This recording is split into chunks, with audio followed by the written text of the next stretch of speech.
What's up everybody, and welcome to the channel. Today we're checking out the 2025 Ford Mustang. This one is a GT Premium Coupe. MSRP is around $53,700 and it's finished in the Oxford white. Now the Ford Mustang GT, this is it. This is the last muscle car with a real engine, a V8. Chrysler and Chevy do not make anything like this anymore. Camaro is dead, and the Dodge Charger / Challenger is pretty much just an EV or a 6-cylinder, which just doesn't count anymore. So is the Ford Mustang the ultimate muscle car since it is literally the last one left? I guess that must mean it is. So with that said, let's check out what the Mustang has to offer. So underneath this hood, which I like the gas struts, you have that amazing V8. This is a 5-liter naturally aspirated 8-cylinder with 480 horsepower and 415 pound-feet of torque, either paired to a 6-speed manual or a 10-speed automatic transmission. Of course, this is a rear-wheel drive car as well. With the automatic, 0 to 60, 3.9 seconds. With the manual, you're closer to 4.3 seconds. Curb weight's around 3,800 pounds. Then it has a 16-gallon fuel tank, and you're looking at 16 in the city with 24 out on the highway. You do have a nice functional heat extraction vent. And then this is the S650 generation. So on to model year number 2 for the new gen car. Nice looking overall, very bold and aggressive. You got some sharp lines throughout it. I like the triple beam for these headlights. They look very nice. You also have this trim down below, gloss black for the upper grille with our pony logo. Nice amounts of opening to provide cooling to the radiators. We also have a safety sensor down below and then more openings. So overall, it's a nice looking car. I think they've done a good job with the updates. That heat extraction vent up above has a nice black color, and then there's sharp lines all throughout the hood. For the side profile, you got a cool set of 19-inch wheels, and I like the silver. Everything's always blacked out these days. Kind of nice to see a silver set of wheels. We do have Brembo brakes up in front as well. Nice long bonnet as well, just giving it that muscle car appearance.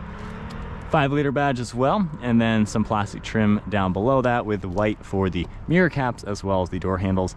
Black trim throughout the side windows. For the side profile, so this is a fastback, that's what Ford calls their coupe.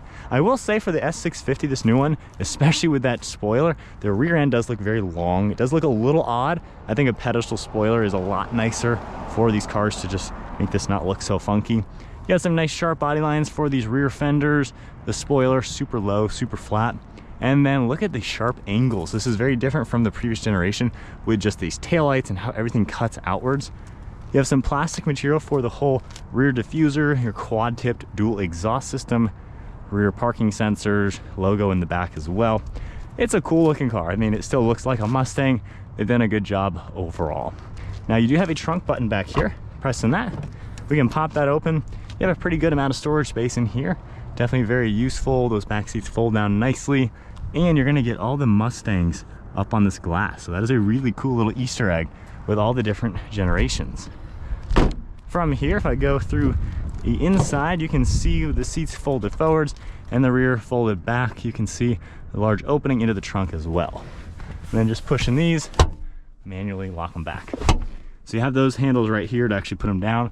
And then this is a 4-seat car climbing in, which isn't ideal, but you have a decent amount of room. I am 5'11", and needless to say, my head is a little crooked, as you can tell from the camera view. There's a little hook back here. I mean, it's decent in a pinch if you truly just need a little extra space for people. Kids probably are pretty decent. Of course, this is the legroom we're dealing with, but in a pinch, if needed, at least you have space for people or cargo space. And then climbing out, we can check out the rest of the interior. So this is going to be the nice black leather. Of course, this is a premium, so that's what you're going to get. On the door panel, you have some softer touch plastics and then this nice leather material throughout the insert with the stitching and this nice dimpled leather. Got your grab handle, all of your controls, and you're going to see all this plastic carbon fiber. You have your door sill along with the power controls. You do have manual recline, and then the leather material for the centers and the perforations, and then smooth elsewhere. Hopping inside now, foot on the brake. Fire it up. Amazing sound, definitely no shortage in an awesome sounding engine. So on the steering wheel, got a nice flat bottom design with the leather material, some silver trim, the plastic carbon, paddle shifters. We have drive mode you can go through on the steering wheel here, and then we also have cruise control settings, controls for the screen, Bluetooth, and audio. For the center, you're gonna get a nice design. You can see some basic information. You can hit the OK icon and scroll through the center as well in all the different menus. Then you have your windshield wipers over on the right side and turn signals on the left. Headlight controls are all down below. Got some nice stitching, more of that plastic material, just some smooth material for the dashboard with more of the fake carbon fiber. Now you have this huge infotainment design for the gauge cluster as well as multimedia. Honestly, as a driver, I think it does look pretty cool. For the main screen, we have our home icon. You're gonna get some of the information popping up right here. We can go under settings. You can see a few more things. Then you can also toggle this right side as well. You have a couple menus in the center, going back into features, a few more items. Climate control is always down below. You can easily toggle the heated seats and steering wheel. Temperature, you can easily toggle right there. Fan speed as well. So honestly, not really bad. I'm not the biggest fan of things in the screen, but it actually does work nicely with everything right there. So for my Mustang, this is where you can configure a lot. For the gauge clusters, you can match your drive modes, so depending on the drive mode, it will change, or you can just stick it in certain ones. I do like, it seems like for 25, you have a new design. You have the SVT Cobras. That is a cool touch. Got the Fox body, of course, that we saw on the last year, and then the classic one as well. So pretty cool to have the retro design for the gauge cluster. And then we have the modern stuff like the massive track, which looks really cool, normal, of course, and the sport mode. Underneath all that, we have more air vents, some shortcuts down below, some plugs and storage, and then a good look at the 10-speed. We have our electronic parking brake, cup holders, padded armrest, and then a decent amount of space down below. Glove box on the right is lockable. And then one last look at the interior. I think the new Mustang overall is actually a really nice place to be. I think they did do a great job, despite what some people say about it. It's actually a pretty cool interior. Sunglass holder, garage door buttons, and a frameless mirror.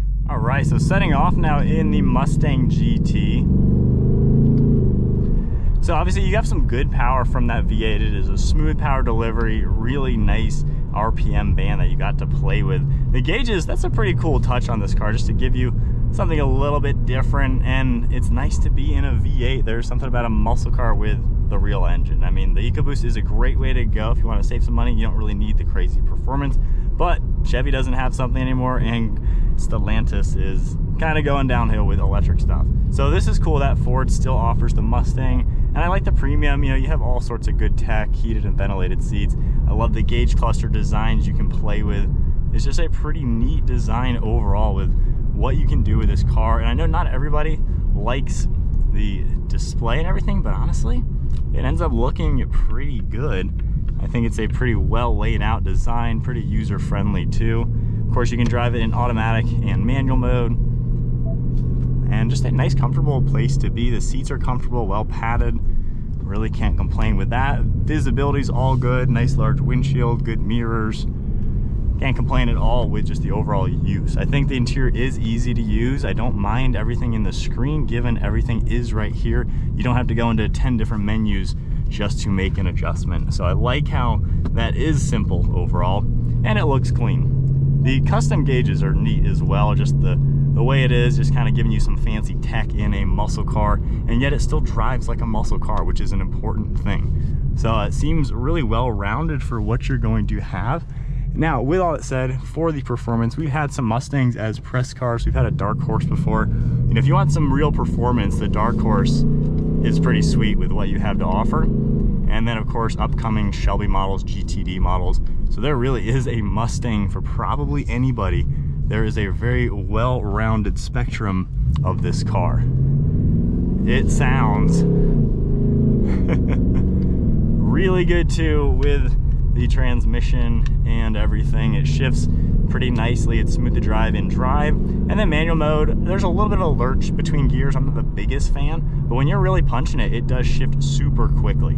So even a GT, you know, this can be a comfortable daily, but it can also be a fun, rowdy muscle car where you can spin the tires, have some fun. Handling's decent. It's a little heavy. Obviously, it's more of a straight line car than a, you know, car to hit the mountains with. But if you have all the performance packages and everything, this can be a car that you can have a lot of fun with taking the sharp turns. The steering gets a little bit harder and heavier when you're in the fun modes, and then it lightens up nicely. It's also not too hard of a car to place, pretty easy to see around. Cameras all work really well, and you can just kind of easily maneuver everything pretty well.